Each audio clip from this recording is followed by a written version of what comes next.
Avengers Twilight. That's right, folks. Chip Zdarsky is coming back to Marvel for this random, out of continuity book about the Avengers, or more specifically about Captain America.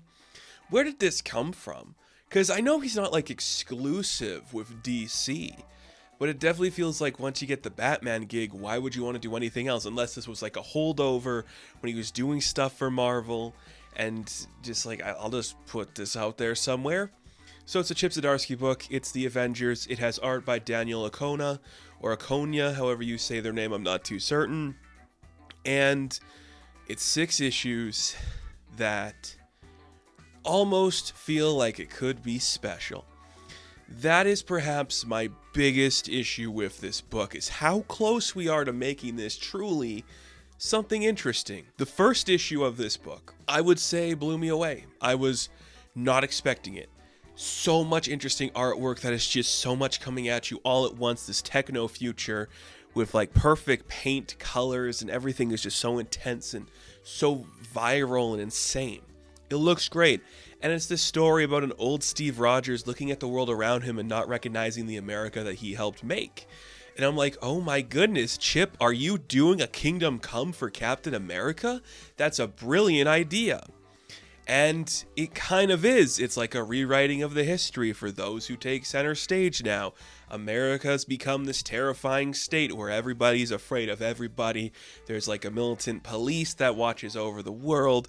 People can't operate in the shadows anymore because everything's bad and the media's corrupted existence. And while it is so close to doing this thing about Kingdom Come with Captain America, it actually is more about a Trump send-up, and I'm like, okay. Look, Chip, I get it. You looked out your window, but you're Canadian, so I don't know if your window's the same as an American window. Maybe it's about Trudeau. I don't really know. But it's just like, hey, isn't like today weird? And don't we have like a terrible guy running things? And what if there was a terrible guy running things, and the man who would stop that terrible guy just kind of let it happen? I don't know, Chip.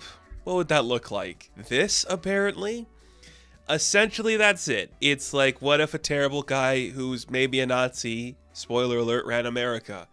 I'm like, okay, cool. I can't be mad at the book for doing that thing. It is about Steve Rogers. If you're going to do a Steve Rogers book, his name is Captain, which indicates military, and his name has America in it, which is a country, 2 things that are heavily political. So you're going to do a send-up of somebody that's real or not real. I can't be mad at you for doing that. It just makes sense. But does it really lose momentum once you see the plot threads coming a mile away? And you're like, okay, I know what you're doing. You want to do like a Dark Knight Returns as well, where it's Steve showing like the new generation how they do things, and you have like your Magog character in like the son of Tony and Jan, and it's just like kind of toying the line of like nostalgia is important and we should have the heroes of yesteryear teach this new generation. Never fully commits to that bit, and then just easily becomes of, remember when this character existed? And then each issue we are introduced to Miss Marvel, or Thor, or Hulk, or the Wasp, or an Iron Man, or a Hawkeye, and a Luke Cage will show up every now and then, and you're like, okay, I'm aware of this. It's about the Avengers meaning something, right? And like they've been corrupted by social media and like that. It loses so much of its momentum. And I wonder if it's because Marvel was too afraid to fully commit to a specific story that they had to be like, no, you have to change this. You have to literally make the bad guy the bad guy. It can't just be a figurehead that's being manipulated by bad guys. The bad guy has to become a bad guy. Like, it is so on the nose at times. I'm like, there's no subtlety anymore. There is subtlety in the first issue where you're just watching Steve learn something, that the history has rewritten who the Red Skull was, and maybe he was a victim. And I'm like, that is so interesting. But by the final issue, it's just a slap fight against a villain, and there's no like real message being told. At the end of the day, America wins because they learned their leader was corrupt. It ends way too nicely for like the context that's setting up. There's a sequence halfway through the book where Steve literally like hijacks a parade or something, gives a huge sentimental speech about like how we're broken, and the world's like, who cares, old man? Shut up. And I'm like, that's realistic. But then by issue 6, the world sees that Trump's a bad guy. They see that the Red Skull's a bad guy. Uh-oh. Now suddenly we have to change. Where did that come from? Nowhere. It just comes out of nowhere and really destroys the flow of this entire thing. I should also point out, it's not important, but I'm going to point out anyway, the day I'm recording this, Trump was just found guilty on a bunch of shit. So it's kind of interesting to think about that. We're like, oh my goodness, are we really doing this still? Whatever, it's fine. I made another Trump comparison to a villain recently too, talking about Cobra Commander and how he has like an army of rednecks. It's weird that it's come up a couple times now. But there you go. This book has so much going for it because the artwork is incredible. Like, Daniel Acuna is just doing some really insane stuff. There's so many cool color movements and panel flows, and you're just looking at these characters in a different light where it feels like a future because it's grim and dark and cyberpunky. And then the kids all learn a lesson because dad tells them they need to be better, and they get better.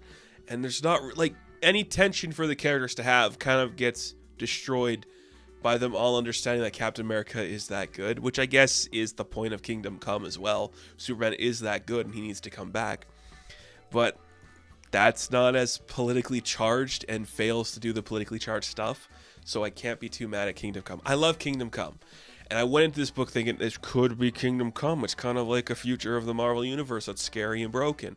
I walked away being like, this really left me with no resonant feeling about anything. You just kind of had a story, got squeamish by the end, and maybe you were writing this when you were headed over to Batman, so you just didn't give a shit enough to finish it proper. That's extremely possible too.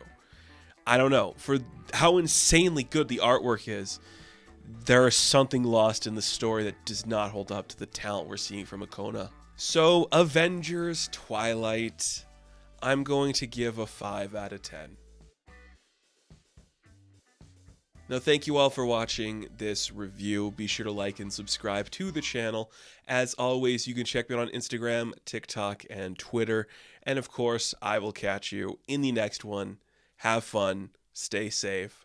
Good luck.